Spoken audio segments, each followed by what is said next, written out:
عزیز طلباء، امید ہے کہ آپ سب خیریت سے ہوں گے اور تمام لیکچرز کا بخوبی مطالعہ کر رہے ہوں گے۔ آج ہمارا لیکچر نمبر 35 چیپٹر نمبر 3 سے، جس میں ہم نے کچھ سوالات کو متفرق سوالات ہیں، مختصر سوالات ہیں جن کے بارے میں ہم دیکھیں گے۔ سب سے پہلے ہمارے پاس ہے بینک ڈرافٹ۔ بینک ڈرافٹ، جیسا کہ آپ جانتے بھی ہیں کہ بینک ڈرافٹ بینک کی جاری کردہ ایک ایسی دستاویز ہوتی ہے جس کے ذریعے لوگ اپنی رقم کو ایک جگہ سے دوسری جگہ منتقل کرتے ہیں، اور جب بھی یہ رقم ایک جگہ سے دوسری جگہ منتقل کرتے ہیں تو یہ رقم بحفاظت دوسری جگہ منتقل ہو جاتی ہے۔ کوئی بھی شخص کسی بھی بینک میں جا کر اپنی رقم کے عوض دوسرے بینک کے نام پر ڈرافٹ جاری کروا سکتا ہے۔ اس طرح سے دوسرا بینک اس ڈرافٹ کے بدلے جس فرد کے نام پر ڈرافٹ ہو درج کی گئی رقم جاری کر سکتا ہے۔ دوسرے الفاظ میں کہ اگر ہم اس طرح کہیں کہ ڈرافٹ حاصل کرنے والا پہلے ایک بینک میں رقم جمع کرواتا ہے، اس کے بدلے بینک اپنی شاخ یا کسی دوسرے بینک کے نام ڈرافٹ حاصل کرنے والے کو مطلوبہ رقم کا حکم دے دیتا ہے۔ یہ ڈرافٹ بذریعہ ڈاک بھی ہم متعلقہ شخص کو بھیج سکتے ہیں اور ہاتھ بدستی بھی لے جایا جا سکتا ہے، جس کو ہم بینک میں لے کے جا کر رقم وصول کر سکتے ہیں۔ تو یہ ہوتا ہے بیٹا بینک ڈرافٹ۔ اس کے بعد عزیز طلباء ہم دیکھیں گے نیکسٹ ہمارے پاس ہے کفالتیں یا بانڈز، جس کو ہم کہتے ہیں سیکیورٹیز اور بانڈز۔ حکومت جب بھی عام لوگوں سے اور اداروں سے قرضہ لیتی ہے تو اس کے بدلے میں وہ رسیدیں جاری کرتی ہے یا تحریری وعدہ کر لیتی ہے۔ حکومت کا یہ کفالتیں جاری کرنا کہلاتا ہے۔ عام طور پر ان کفالتوں اور رسیدوں پر یا تحریروں پر قرض دینے والے کا نام، قرض کی رقم، تاریخ ادائیگی اور شرح سود وغیرہ تمام کے تمام درج ہوتی ہیں۔ ان کفالتوں کو اگر ہم اوپن مارکیٹ یا کھلے بازار میں یا اسٹاک مارکیٹ میں بھی بیچ سکتے ہیں اور ان کے عوض رقم وصول کر سکتے ہیں۔ تو یہ ہے عزیز طلباء کفالتیں۔ اس کے بعد ہمارے پاس ہیں ڈی بینچرز۔ ڈی بینچرز عام طور پر ڈی بینچرز کا کاروبار جو ہے وہ مشترکہ سرمایہ کی کمپنیاں کرتی ہیں۔ عام طور پر وہ تمام کمپنیاں جو کہ رجسٹرڈ ہوتی ہیں گورنمنٹ سے، وہ تمام کا تمام یہ کاروبار کرتی ہیں۔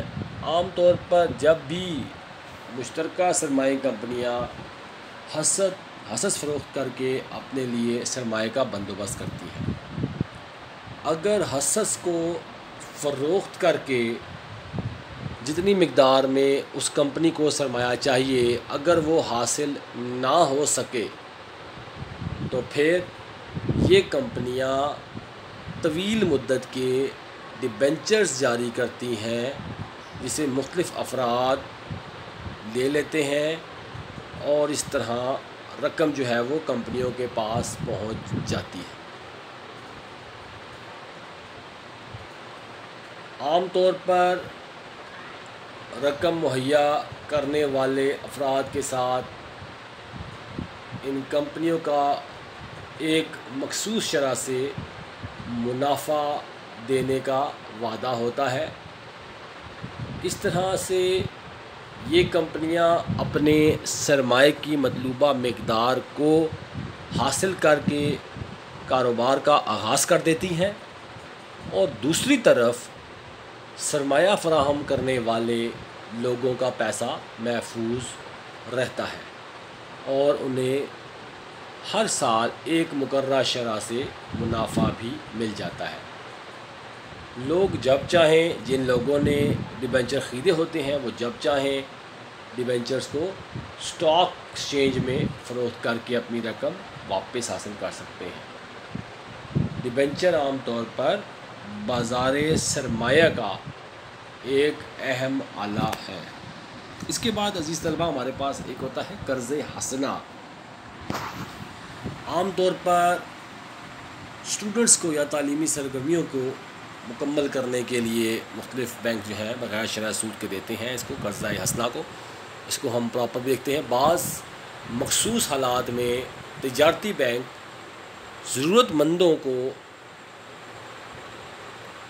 کسی قسم کے اضافی منافع یا سود کے بغیر قرض جاری کرتے ہیں۔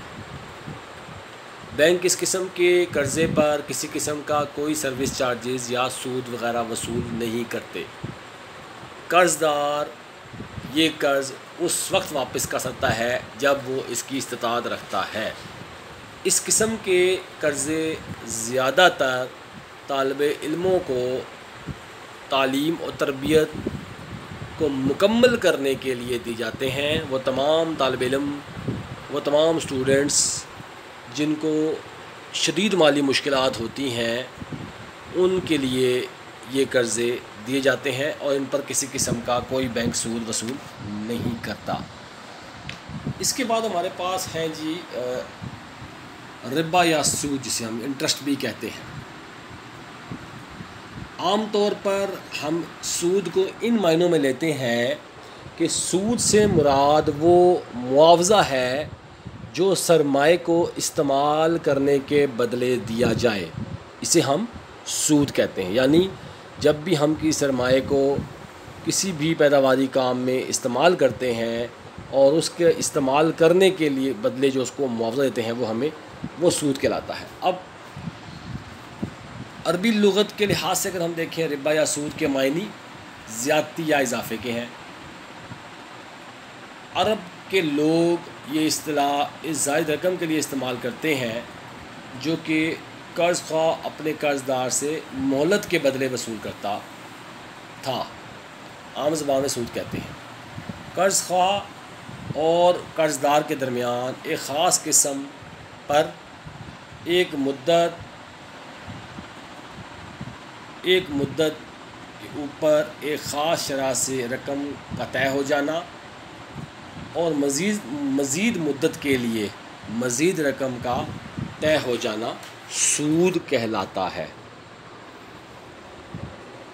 لیکن عام فہم میں ہم یہی کہتے ہیں کہ سرمائے کے استعمال کا معاوضہ سود کہلاتا ہے۔ یعنی جب بھی ہم سرمائے کو مختلف پیداواری سرگرمیوں میں استعمال کرتے ہیں قرض لے کر اور اس کے استعمال کرنے کے بدلے جو اس پر ہم ادا کرتے ہیں وہ سود یا انٹرسٹ کہلاتا ہے۔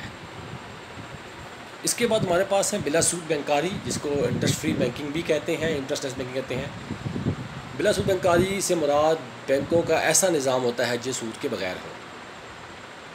چونکہ پاکستان ایک اسلامی ملک ہے اس لیے 1981 میں ملکی معاشی نظام کو اسلامی بنیادوں پر چلانے کے اقدامات کیے گئے اور اس کے لیے بینکوں میں نفع و نقصان کے شراکتی کھاتے کھولنے کے لیے اقدامات کیے گئے۔ اب لوگ بینکوں میں نفع و نقصان کے شراکتی کھاتوں کے ذریعے ہی بلا سود بینکاری کے تحت لین دین کر سکتے ہیں۔ Thank you for listening. اگر کوئی چیز آپ کو سمجھ میں نہیں آئی تو آپ مجھ سے رابطہ کر کے پوچھ سکتے ہیں۔ Wish you good luck.